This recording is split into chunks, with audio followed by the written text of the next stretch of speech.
Allergic to seafood or just can't afford it?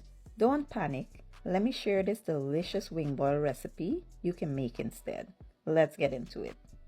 Alright, here I have some chicken wings already washed. To that I will add a little oil, and here I have the seasonings I'll be using. I will list them in the description or the caption. You want to combine them well, then add them to the chicken wings. Get in there with your hands and mix until they're very well combined. After that, you want to cover and allow them to sit and marinate for an hour or two.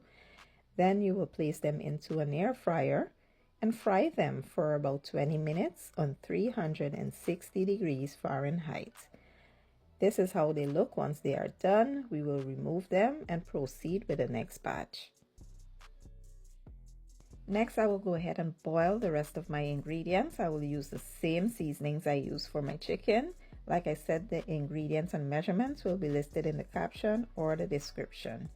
Next, I will follow up with some eggs. You can use whatever ingredients you like here.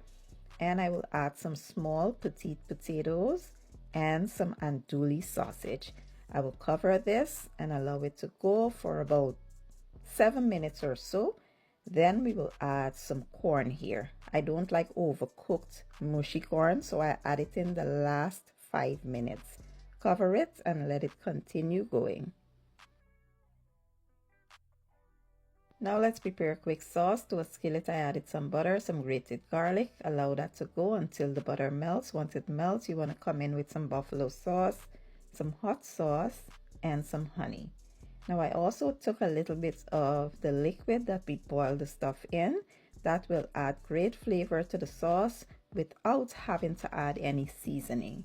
So yeah, I added that in there, give it a stir and allow this to go until it thickens. Once everything thickens and comes together, that's basically it. It is all done.